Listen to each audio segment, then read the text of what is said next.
धीरधैर्यम् श्रवणपटे यतिवरा महावाक्य जनार्दन सच्चिदानन्दत्वं शरणं ब्रजेश यादवेन्द्रं दयादाता पुंडरीक्षा क्षीरसागर शयनं कमलनयनं नमस्तुते नमामि श्रीहरि।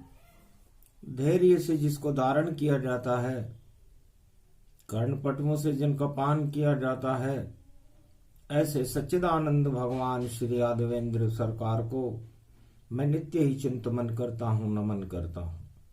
जिनको नमन करने से मंगलादि मंगल तो हो ही जाते हैं, साथ ही में बहुत बड़ा बल मिलता है मनुष्य। गोधन गजधन गजेन्द्रम श्री कृष्णम नतामस्तकं परिपाटतं श्रीदाता श्रीहरि त्वं शरणं व्रजेश। तुमं कृष्ण तुमं माधव तुमं मुकुन्दं तुमं गोपाल हीरामणि सकल सिद्धि चूड़ात तत्क्षणे वश्यानां परिपाटतं हृदयं तत विष्णु गोपाल नाम विष्णु नाम कश्यप बावन रूप छिन्नमस्ता अनेक रूपांतरम श्री नमामि राधा वल्लभम राधा कृष्ण मुरारी दामोदर वासुदेवाय परिपाटतं हृदयं तत्क्षणे तुमं शरणं व्रजेश। भगवान श्री कृष्ण ब्रजेश का ही स्वरूप है, पूरे गोलोक के मालिक हैं।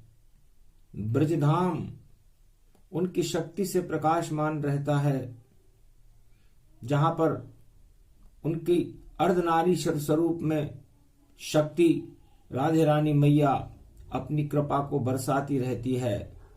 ऐसी शक्ति भारत में ब्रजधाम में चारों युगों में प्रतिष्ठित रहती है।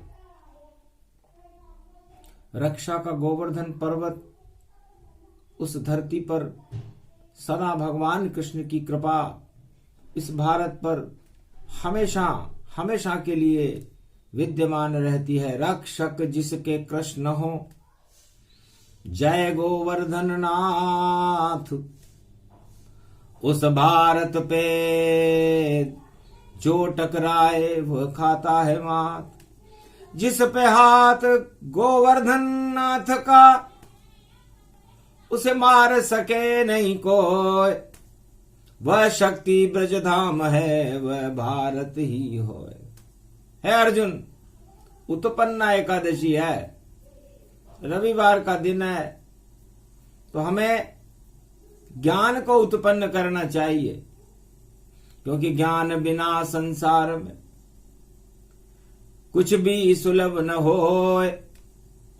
और अंधेरा अंधकार जो अज्ञानों में होए, इस अज्ञानता के अंधकार को हटाने के लिए ज्ञान का प्रकाश ही गीता है। उत्पन्ना एकादशी है, रविवार का दिन है, और गीता जयंती रविवार और शनिवार को दिसंबर में पड़ेगी, जिसे मोक्षदा एकादशी कहते हैं। मोक्ष को देने वाली होती है, और पूरा अगन का महीना हम हमारी 10 इंद्रियों में ज्ञान के प्रकाश को भर ले, उसे अगहन कहते हैं। अमृत को ग्रहण करना, उसे अगन का महीना कहते हैं। अगन के महीने में अर्जुन भगवान श्री राम ने सीता जी का ग्रहण किया था। 18 की सीता भई 27 के राम, धनुष तोड़ कर राम ने और देखो शक्ति महान। राम और सीता का विवाह अगन के महीने में हुआ था, तो उन्होंने शक्ति को ग्रहण कर लिया। तो सूर्य की जो शक्ति होती है वो सीता है, और ये शक्ति सूर्य इस पृथ्वी पर प्राणवायु के रूप में प्रसारित करते हैं अर्जुन, और प्राणवायु ही जीवन है। यदि प्राणवायु न हो तो जीवन न हो, तो जीवन का सार प्राण है, और प्राण जानकी जी के राम है, और राम सूर्य वंश में है, ब्रह्म का स्वरूप है। तो ब्रह्म ज्ञान ही गीता का ज्ञान है। जो ब्रह्म को जान जाता है वो मेरे जैसा हो जाता है, उसके सारे अंधकार हट जाते हैं और वो प्रकाशमान होकर सूरज के जैसे चमकने लगता है। इसे गीता कहते हैं। तो गीता ज्ञान सुनो अर्जुन अब, और उत्पन्न करते हैं हम ज्ञान, और ज्ञान से प्रकट होते हैं हृदय में और आत्मा में भगवान।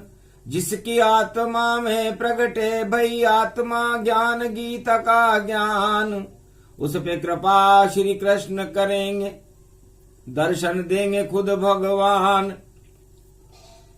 कलयुग में जब रविवार हो और उत्पन्ना एकादशी पाए, महाभारत में खड़े हुए हैं श्री कृष्ण गीता प्रगटाए।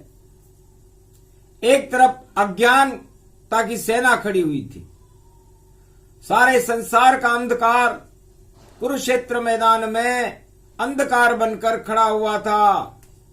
उस अंधकार के मध्य में 5686 वर्ष पहले प्रकाश बनकर भगवान कृष्ण का रथ खड़ा हुआ था, और उस प्रकाश के अमृत का पान पांडव कर रहे थे, और भगवान श्री कृष्ण के उस प्रकाश रथ में अर्जुन बैठा हुआ था।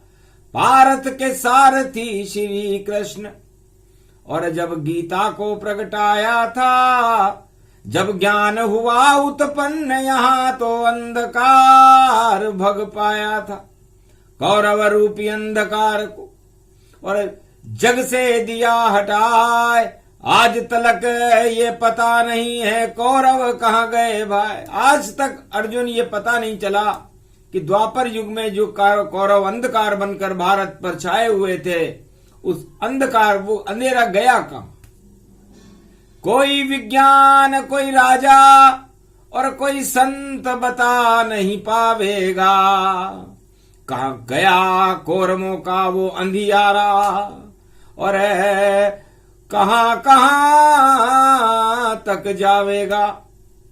तो जब ज्ञान प्रकट हो गई गीता उत्पन्न कृष्ण ने जब कीनी, तब कौरव की सत्ता देखो पल भर में कृष्ण ने ही छीनी। तो सत्ता के घमंड का अंधकार, दानवता का अंधकार, हिंसा का अंधकार, आतंकवाद का अंधकार और अज्ञानता का अंधकार आज से 5686 वर्ष पहले भारत की तरफ बढ़ने लगा, और सारे भारत को अंधकार करने के लिए सारे विश्व की सेनाएं महाभारत कुरुक्षेत्र के मैदान में जब एकत्रित हुई, तब भगवान श्री कृष्ण को, पांडव अर्जुन को अपने रथ में बिठाकर प्रकाश और ज्ञान रूपी गीता को उत्पन्न करना पड़ा। उसे उत्पन्ना एकादशी कहते हैं। गीता जयंती तो दिसंबर में आएगी मोक्षदा एकादशी में, लेकिन उत्पन्ना एकादशी को भगवान कृष्ण ने संकल्प किया था कि मैं ज्ञान करूं उत्पन्न, गीता प्रगटाऊं, और जो छाया अंधेरा भारत में उसे हटाऊं। इस कारण रथ में खड़ा यहां गीता प्रगटाऊं, और गीता निराकार की ज्योति है प्रकाश फैलाऊं। तो गीता निराकार की ज्योति है, और निराकार की ज्योति का प्रकाश यदि आत्मा में हो जाए, उस देश में हो जाए, तो फिर वहां अंधकार हो ही नहीं सकता।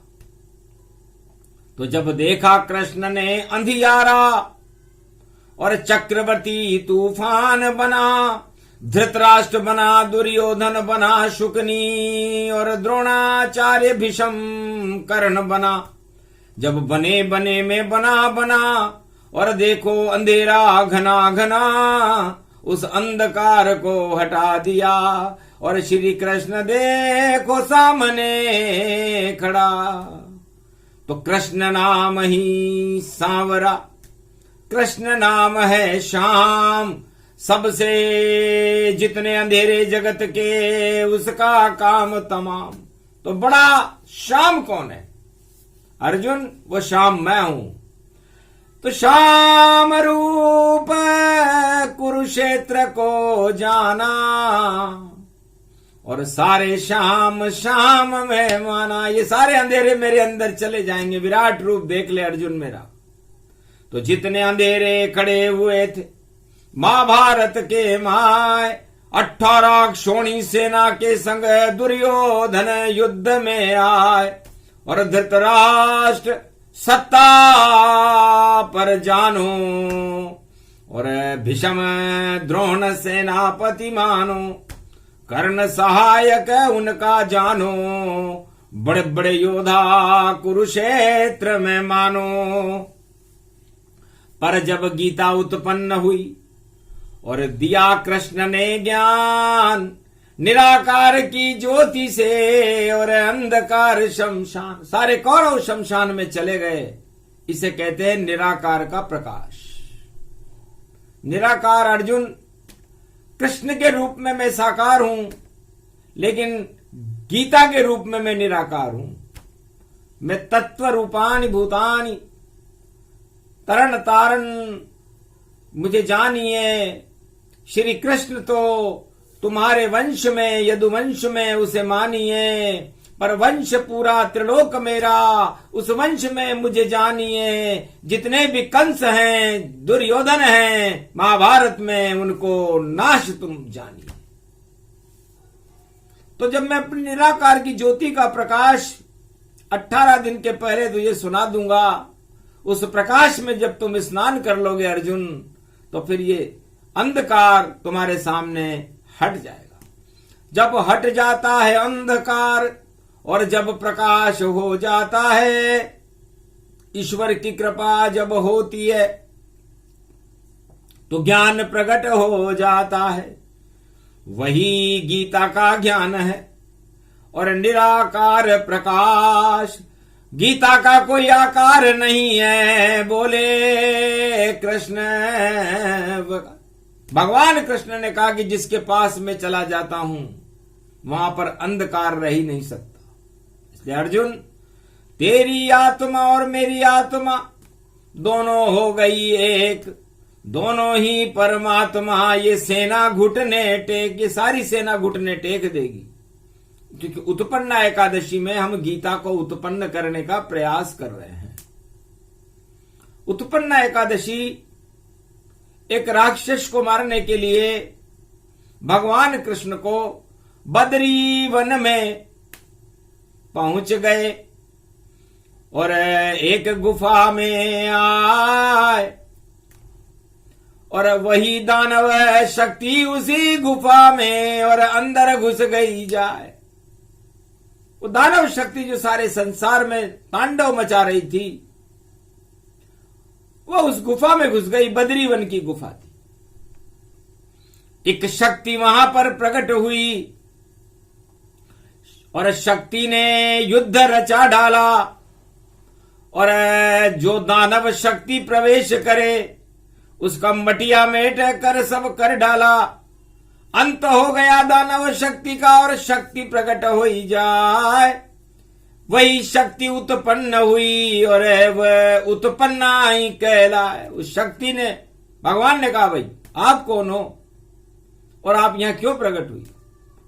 तब उन्होंने कहा, मैं निराकार की ज्योति हूं और आप इस गुफा में निराकार का प्रकाश शयन कर रहे हो, तो मुझको प्रकट होना पड़ा और दानव किया प्रवेश और युद्ध किया जब मैंने उससे और बचे नहीं अवशेष। उस दानव का कोई अवशेष ही नहीं बचा।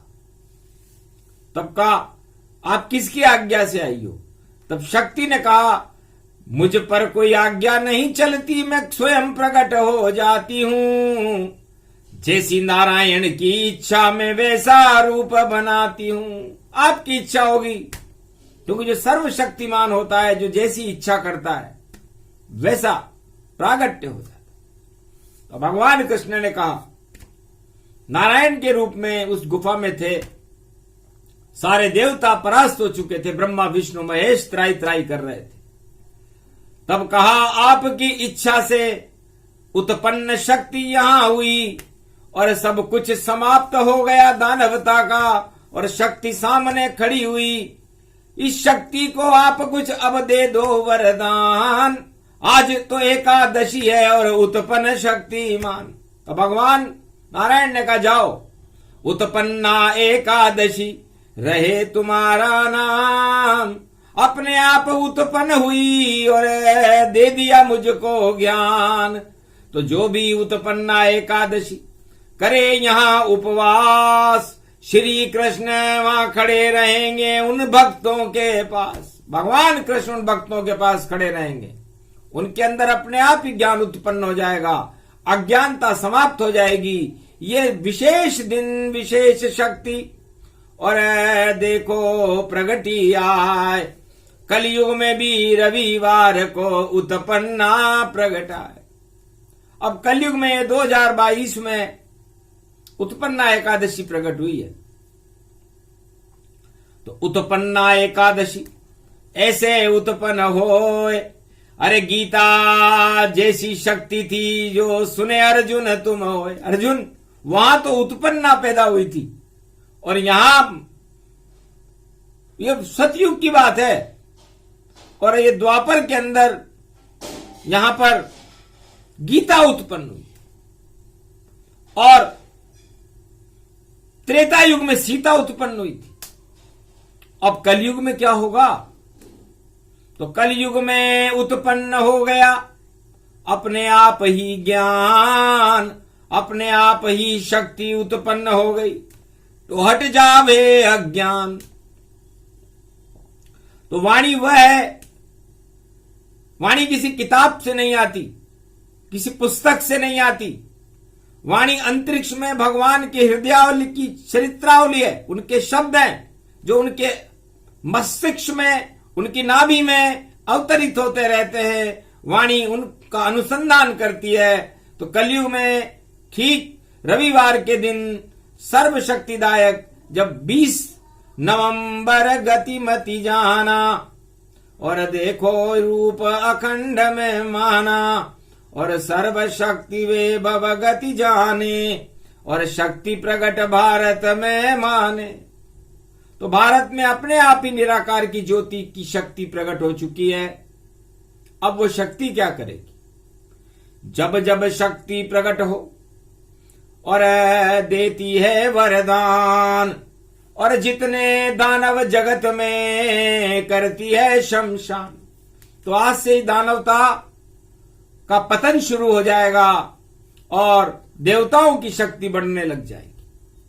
अभी तक कलयुग में उल्टा हो रहा था, दानव शक्तियां बढ़ती ही रही और सब फले फूले, और देखो इतनी बड़ी और जलकुंभी जैसे बड़ी बड़ी, और सागर के ऊपर खड़ी खड़ी। जैसे समुद्र में और नदियों में और तालाबों में जलकुंभी बढ़ जाती है, वैसे कलयुग में अधर्म बढ़ रहा था। और भगवान कृष्ण गीता से उस अधर्म को समाप्त करने की तैयारी कर रहे थे। लेकिन जलकुंभी को आप कितना भी हटा दो, वो जलकुंभी वापस जल में बढ़ जाती है। तो भगवान ने कहा ऐसी शक्ति उत्पन्न करूं तो जलकुंभी हो नाश, और कभी फफूंद फैले नहीं, और धरती और आकाश जब जब फैले फफूंद धरा पर, और जगत और पाताल फैले, तब कृष्ण उत्पन्न कर देते शक्ति, और सारे दानव कष्ट झेले। तो आज से दानव जातियां और उल्टी मति सब होए, उल्टे काम सब करेंगे दानव, दानव शक्ति क्षय हो। ये गीता ज्ञान सुनाते हैं, कलयुग में बतलाते हैं। नहीं कोई अर्जुन नहीं कोई कृष्ण, और ये कलयुग की वाणी। जिसे सुन रहे श्याम जगत में, सुन रहे भक्त और प्राणी। भारत को गीता ज्ञान सुनाते हैं, शक्ति को प्रगटाते हैं, उत्पन्न गीता गाते हैं।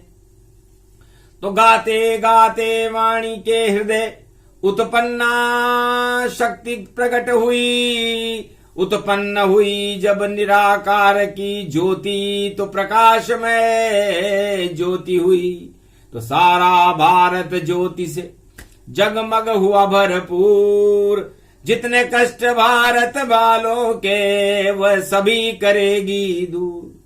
तो 21वीं शताब्दी तक यह उत्पन्ना शक्ति संपूर्ण भारत को प्रकाश से भर देगी, और जितनी भी दानव शक्तियां हैं उनको नेश नाबूद करके उनका बंटाढार कर देगी। यही योग यही समय भवानी, और 2022 में जानी। अद्भुत चरित्र गीता में गावा, अंधकार भारत से हटावा। अंधकार में भी प्रकाश, और ये गीता का ज्ञान कलयुग में भी जिसे बोल रहे। वाणी में कृष्ण भगवान सियावर रामचंद्र शंकर हरिओम। गाया नहीं जाता वेदों में, और नहीं पुराण में बतलाया। 4 वेद 6 शास्त्र 18 पुराण व्यास जी ने गाया। श्रीमद् भागवत सुखदेव सुने, वाल्मीकि रामायण सुनाते हैं। तुलसी रामायण कलयुग में, और गीता द्वापर में श्री कृष्ण गाते हैं। तो गीता शक्ति कृष्ण की उत्पन्न मुख से होए। उत्पन्ना उसको कहे, वह कृष्ण स्वरूप ही होए। तो भगवान कृष्ण का मुखार बिंद है गोवर्धन। तो जिस तरह गो का मतलब अमृत से है, गो का मतलब गाय से है, और गो का मतलब आत्मा से है। आत्माओं का संवर्धन भगवान नारायण के रोम रोम में समस्त ब्रह्मांड की आत्माएं रमण करती है अर्जुन। इस तरह गोवर्धन बनकर के, मुखार बिंद बनकर के गीता का अवतरण भगवान कृष्ण ने 5686 वर्ष पहले ब्रजधाम भारत कुरुक्षेत्र मैदान में करवा दिया। अंतरिक्ष में वो शब्द आज भी सुरक्षित हैं। अमेरिका वाले, जर्मन वाले और बड़े बड़े वैज्ञानिक उन शब्दों को सुनने के लिए लालायित हैं कि ऐसा कौन सा अणु था श्री कृष्ण के पास, और एक तीर में हो गया कौरव वंश का नाश। एक तीर चलाया था भगवान कृष्ण। अर्जुन ने तो बहुत तीर चलाए तर्कश में से, लेकिन ज्ञान का तीर तो भगवान कृष्ण ने चलाया। उस ज्ञान के तीर को गीता कहते हैं। तो समझने वाले समझ गए क्या बोल रहे हैं कृष्ण। ऐसा गीता ज्ञान तीर था जिससे समाप्त हो गए सब प्रश्न। सारे कौरव वंश का नाम निशान मिट गया जब ज्ञान का एक तीर भगवान कृष्ण ने कौरव वंश पर चलाया कुरुक्षेत्र मैदान में। गीता तो गीता का एक शब्द ही कर गया वहां कमाल। सारे अणु वहां धरे रह गए और आ गया उनका काल। कोई परमाणु बम लेकर के आया था, कोई अपना चमत्कारिक चंद्रहास खड़ग लेकर के आया था। बड़े बड़े हथियार थे गीता में कुरुक्षेत्र मैदान पर। जब ज्ञान का तीर छोड़ा कृष्ण ने तो कुरुक्षेत्र बन गया शमशान। सेना भाग गई युद्ध क्षेत्र से और कौरव भाग खड़े सब जान। श्री कृष्ण ही खड़े रह गए और खड़ा है अर्जुन उनके साथ। पांडव सेना खड़ी हुई थी, हार गए कौरव मैदान। ऐसा ज्ञान का तीर है गीता, बोले कलयुग में कृष्ण भगवान। तो ज्ञान का तीर है। अब ये तीर चलाना न अर्जुन को आता, न संसार में किसी द्रोणाचार्य को आता, न भीष्म पितामह को आता, न कर्ण को आता, न दुर्योधन को आता, न धृतराष्ट्र को आता, न 18 अक्षौणी सेना को आता। तो ये तीर जानबूझ करके भगवान कृष्ण ने चलाया। उसे गीता कहते हैं संसार वालों। और वह तीर यदि आप चलाना सीख जाओ, आप गीता के मार्ग पर चलना सीख जाओ, तो वह तीर लक्ष्य तक जाता है। द्रोणाचार्य ने इतना तो बता दिया था अर्जुन को कि अर्जुन, तीर चलाने के लिए लक्ष्य पर निशाना साधना पड़ता है। चिड़िया की आंख पर निशाना मारो। तो अर्जुन इतना तो जानता था कि अर्जुन की तीर मछली की आंख पर निशाना कैसे साधा जाता है, लेकिन यह नहीं जानता था कि वो तीर कौन सा होगा जिसे मैं चलाऊंगा। तो वो तीर थी गीता। और भगवान राम ने त्रेता चलाया तीर, और तीर तीर से बदल गई रे भाई भारत की तकदीर। 32 तीर चलाने पड़े थे रावण के लिए। भगवान कृष्ण को एक तीर चलाना पड़ा गीता का, और भगवान राम को त्रेता युग में 32 तीर चलाने पड़े थे। अब प्रश्न उठता है कि ये 32 तीर क्यों चले? एक से ही काम कर देते राम जी। तो रावण के 10-10 मुख जानो, और 20-20 आंख वहां मानो। तो 10 मुख 20 आंख दोनों हो गए 30, और एक रावण जोड़ो तो देखो गिनती होए 31। तब राम ने तीर जो और मारा नाभि में जाए, देखो वह जुड़ जाए तो 32 महा हो जाए। तो 32 तीर वाल्मीकि रामायण और तुलसी रामायण में अंकित है कि रावण भगवान राम को 32 तीर छोड़ने पड़े, तब जाकर के रावण पर भगवान राम की विजय हुई थी। वह भी महाभारत था। राम रावण की लड़ाई भी महाभारत से कम नहीं थी, और कौरव पांडवों की लड़ाई भी महाभारत से कम नहीं थी। और जो कलयुग में होने वाली है महाभारत की लड़ाई, उसका तो बाद में देंगे ज्ञान, क्योंकि अभी बता दें तो फूंक निकल जाए, फूट जाए गुब्बारा, और सत्ता पर वह नहीं आवेगा भैया देखो दोबारा। इस कारण आगे का भेद और वाणी नहीं बतावेगी, वह तो गीता ज्ञान उत्पन्ना एकादशी सुनावेगी। क्योंकि भेद अगर पहले बतला दे तो फिर विजेता सतर्क न हो पावे। दुश्मन पहले सतर्क हो जाए तो देखो आफत फिर आवे। तो उसको भूल भुलैया में और महाभारत में रखना होगा, और जब तक योग नहीं आवेगा नहीं किसी को बताना होगा। तो वो योग आने वाला है, पर वाणी अभी नहीं बता रही, क्योंकि वाणी त्रिकालदर्शी है, और तीसरे नेत्र का ज्ञान दिव्य दृष्टि इसको कहे जिसे रखते शिव भगवान। ये भगवान शिव के मस्तिष्क में रहती है। त्रिकालदर्शी जितने भी होते हैं, चाहे वो भृगु ऋषि हों, चाहे वो वशिष्ठ ऋषि हों, अगस्त ऋषि हों, वाल्मीकि ऋषि हों, तुलसी हों, मार्कंडे हों, या कोई भी ऋषि हो, जो त्रिकालदर्शी होता है उसे भूत भविष्य वर्तमान का ज्ञान रहता है, उसे वाणी कहते हैं। और वह भूत भविष्य वर्तमान को एक पल में बता सकते हैं, क्योंकि निराकार की ज्योति का प्रकाश उनकी सुषुम्ना नाड़ी के प्रकाश में को इंगला पिंगला होकर के सहस्त्रसार चक्रों में सूक्ष्म ब्रह्मांड में घूमता हुआ उनको सब कुछ बता देता है, जिसको वो देखना चाहते हैं, और जिसको नहीं देखना चाहते हैं उसे हटा देता है। तो यही ज्ञान है गीता का, इसमें देखो प्रकाश, इसमें देखो कृष्ण को जो कर रहे कौरव नाश। इसलिए गीता में हमें केवल कृष्ण को देखना चाहिए, और कृष्ण को न भी देखे तो ईश्वर शक्ति और निराकार की ज्योति का प्रकाश देखना चाहिए, क्योंकि कृष्ण तो उसे बोल ही रहे हैं। तो अपने गुणगान थोड़ी कर रहे हैं भगवान कृष्ण उसमें कि मैं ऐसा हूं, मैं वैसा हूं, मेरे पिताजी वैसे हैं, मेरी माता वैसी है, मेरी लीलाएं वैसी है। गीता में कोई लीला नहीं, वह तो एक है तीर, और चला दे श्री कृष्ण तो बदल जाए तकदीर। तो कलयुग में भी चलेगा देखो ज्ञान का तीर, किसकी किस्मत बदलेगी और किसकी फूटेगी तस्वीर। अब किसी की तो तकदीर बदलेगी और किसी की तस्वीर फूट जाएगी। ये सब योग प्रबल में जाना, और यही देखो गीता का ज्ञाना।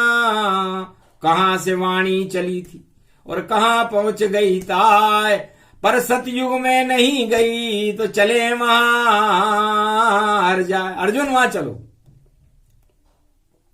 तब अर्जुन संग हिरणाकश के दरबार में श्री कृष्ण गए, और दोनों ही अज्ञात रूप में देखो वहां पर खड़े हुए। एक प्रहलाद वहां पर देखा बालक हिरणाकश जानो, और लाल खंबे से चिपक रहा था बंधा हुआ उसको मानो। प्रहलाद को एक लाल खंबे पर बांध रखा था उसके पिताजी ने, और हिरणाकश्यप ये कह रहा था कि मैं भगवान हूं, मेरा नाम बोल, और सारे संसार से कहे कि मेरे पिता भगवान है, और सबको उसका नाम जपना चाहिए। पर बालक जान गया ज्ञानी था, और मर्म रूप प्रगटाया था उत्पन्ना एकादशी से उसको, और ब्रह्मा ने ज्ञान सिखाया था। उत्पन्ना एकादशी जब पढ़ी तब प्रहलाद को यह ज्ञान ब्रह्मा जी देकर के आए थे। एक आहू लगा लिया, देखो उसमें, आहू कहते हैं ईंट के भट्टे को जिसमें ईंटें पकती है, और बिल्ली के बच्चे वहां पर एक मटके में ठूस दिए और आहू जलाना चालू किया, तो प्रहलाद भी वहां खड़ा था, और राम राम जपना पराया माल अपना, राम राम जपना पराया माल अपना। तो ये तो कलयुग की नीति है कि कलयुग में लोग राम राम पराया माल झीमने के लिए जपते हैं। लेकिन सतयुग में क्या हो रहा था कि राम राम जपना मैं देख रहा सपना, या कोई नहीं अपना, ये क्या क्या होगा सपना, अरे इन बिल्ली के बच्चों का क्या होगा। तब ब्रह्मा जी कुमार बनकर बैठे हुए थे वहां पर, कुमारी बनकर के गायत्री बैठी हुई थी। उसने कहा बेटा तुम कौन हो? उसने कहा मैं राजकुमार हूं, प्रहलाद मेरा नाम है, हिरण्याकश्यप मेरे पिता के पिताजी हैं, और तुम उनके राज में ये आहू जला रहे हो, क्यों जला रहे हो? और ये बच्चे जो मटके के अंदर है, आग लगी हुई है, ये क्या कर रहे हो?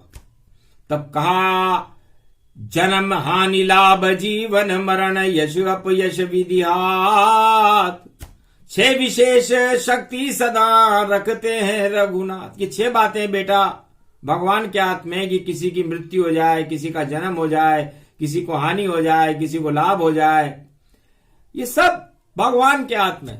इसलिए हम तो भगवान का नाम जप रहे हैं। भूल गए इस आहू को, भूल गए सब ज्ञान, हमें तो याद आ गए यहाँ राम भगवान। राम राम इसलिए जपे बच जाए बिल्ली बंजारी, और इसके बच्चे बच जाए तो किस्मत पलट जाए हमारी। बच्चे बच जाए ये इसलिए जप रहे। उसने कहा ऐसा कैसे हो सकता है, ये कौन है राम? तो ब्रह्मा जी ने कहा ये सारे जगत का पिता है। तो मेरे पिता तो यूं कहते हैं कि हिरण्याकश्यप का नाम जपो, मेरा नाम जपो, मैं भगवान हूं। यदि ऐसा हो गया तो मैं आज से अपने बाप का भी विरोध करूंगा। उत्पन्ना एकादशी तुमने मुझे ज्ञान दे दिया ब्रह्मा जी, आप जो भी हैं, कुमार हो कुछ भी हो, हमारे नगर में आए हो तो हमारे लिए तो ब्रह्म ज्ञान का ही स्वरूप है। तब कहा बैठ जाओ यहां, जब तक उदय नहीं सूरज तुम यहां बेटा बैठे ही रहो। जब आग बुझेगी आहू की तब मटका सामने कर देंगे। आखिर वही हुआ, सुबह हो गया ज्ञान, मटके में सब बच्चे जिंदे। बोला प्रहलाद वहां राम। प्रहलाद ने भी राम राम बोलना शुरू कर दिया। उसे समझ में आ गया कि जगत का पिता है राम, और किसी भी मृत्यु से बचा सकता है, किसी भी संकट से बचा सकता है, और कुछ भी कर सकता है। तो राम बड़ी शक्ति है। तो उत्पन्ना एकादशी को यह ज्ञान ब्रह्मा जी और गायत्री ने जानबूझकर प्रहलाद को दिया था। और प्रहलाद बंधा था खंभे पर, और ज्ञान ब्रह्मा का मुख में था, और राम राम बोला उसने, और खंभे पे बंधा वह सुख में था। बड़ा सुखी था वो, और बाप दुखी था कि आग लगा दी रे खंभे में, फिर भी प्रहलाद प्रसन्न दिखाए। और होली इसको जला नहीं सकी, विष से इसका बालन बाका पाए।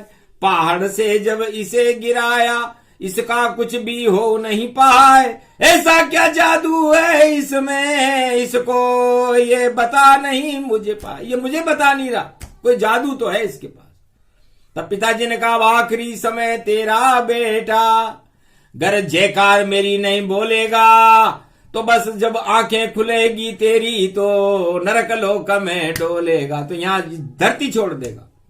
उसने बोला, राम राम राम राम, ऐसा हो सकता कभी नहीं, और जिसके साथ हो राम खड़ा तो वह बालक मरता कभी नहीं। उत्पन्ना एकादशी को दिया बाप को ज्ञान, इतने में ही प्रकट हो गए वहां नरसिंह भगवान। एक तीर चलाया राम का प्रहलाद ने, तो नरसिंह को वहां आना पड़ा, और बालक को वहां बचाना पड़ा। और खंबा धड़ धड़ धड़ धड़ाम गिरा, और बालक को गोद में बिठाना पड़ा। जब बैठा प्रहलाद गोद में, देखो नरसिंह भगवान, और वरदान उसे मिल गया, जाओ बेटा महान। और बाप को मारा नरसिंह जयंती, और जब आवे गर्मी जाए, गर्मी के अंदर नरसिंह जयंती आती है, तो शेर के अंदर, भगवान के अंदर उन्होंने इतनी गर्मी पैदा कर ली थी कि हिरण्याकश्यप को गोद में बिठाकर संध्या काल के समय मार दिया। नाखूनों से मारा उसको, नहीं चलाया तीर, नहीं सुबह और शाम थी, और नहीं कोई तकदीर, न वो सुबह थी न शाम थी, न कोई राजा का महल था न कमरा था, एक देड़ पर बैठ करके मारा था। तो ये गीता का ज्ञान अजर अमर अविनाशी है, वहां पर ब्रह्मा जी ने उत्पन्न किया था प्रहलाद के हृदय में, और राम जी के अंदर ये ज्ञान रामेश्वर महादेव की कृपा से उत्पन्न हुआ था, जिसकी स्थापना उन्होंने की थी। और त्रेता में ये ज्ञान अर्जुन, द्वापर में ये ज्ञान तुझे भगवान कृष्ण दे रहे हैं, और कलयुग में कल की भगवान सारे संसार को ये बताएंगे कि महाभारत का परिणाम क्या होगा। इसलिए महाभारत करने वाले दानवों, आप सतर्क और सावधान रहना। भारत का तो बाल विवाह का नहीं होगा, लेकिन तुम्हारा शमशान में जाना तय है। अब तारीख समय हम बताएंगे बिल्कुल ना, क्योंकि जो होनी होकर रहे उसे बता सके नहीं कोई। भूत भविष्य और वर्तमान ये सब वाणी में होए, तो कलयुग ऐसा होएगा सदी 21वीं आए, जब भारत में कल की भगवान अपना प्रकाश फैलाए। तो अर्जुन को जब ज्ञान दे, जब महाभारत हो जाए, महाभारत में विजेता और भारत बनेगा। भारत अर्जुन जानिए, भारत गीता ज्ञान, भारत ही श्री कृष्ण है, भारत कल की भगवान। इसलिए भारत शक्ति अपार है, जिसे जान सके नहीं कोई। इसमें तेरा अणु है, वही राम जी हो। भारत के अंदर जो पैदा होती है आत्माएं, उनमें 13 अणु होते हैं। बाकी संसार के अंदर जितनी भी आत्माएं होती हैं, उनमें 11 अणु होते हैं। तो ये 13वां अणु नरसिंह भगवान का ही होता है, जो जला करके लाख कर देता है। इसलिए भारत का राष्ट्रीय चिन्ह सत्यमेव जयते है। और 13वां महीना में ही हिरण्याकश्यप मारा गया था, 13वें महीने में ही रावण मारा गया था, 13वें महीने में ही दुर्योधन मारा गया था, और 13वें महीने में ही जो कलयुग में महाभारत होगा उसमें सारी दानव शक्तियां मारी जाएगी। तो ये 13वां अणु, ये 13वां महीना 2023 में प्रवेश कर रहा है, सावन भादो मास में, और महीना 13वां वह पुरुषोत्तम मास है, जो भारत में आतंकवाद हिंसा सारे जगत की हटा। तो जब 13वां महीना आएगा 2023 में अर्जुन, और वो गीता हम जब 2023 में भी पढ़ेंगे तो उसका नजारा ही अलग होगा। तो भूल जाएंगे दानव चौकड़ी, और भाग भाग सब जावेंगे। 13वां महीना लेके नारायण फिर भारत में आवेंगे। तो गीता में ये ज्ञान बताया, बस इतना ही बताना है, और बाकी तो भाई कुछ भी बचा नहीं, और हरि गुण गान या गाना है। तो ये गीता का ज्ञान है।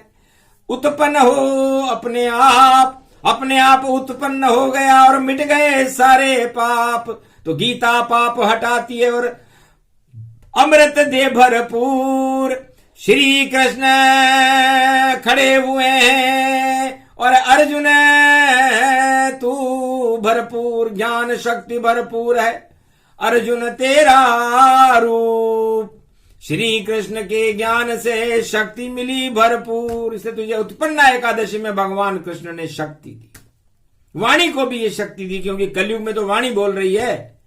नहीं कोई कृष्ण नहीं कोई अर्जुन, और अर्जन करे वाणी खुद अर्जन, वाणी बोले वाणी सुने और वाणी रही सुनाए। सुनने वाले हनुमान हैं और सूरज सुन रहे आए। आज रविवार का दिन है, इसलिए सूर्य भगवान सुन रहे हैं। पवन रूप में हनुमान जी हैं।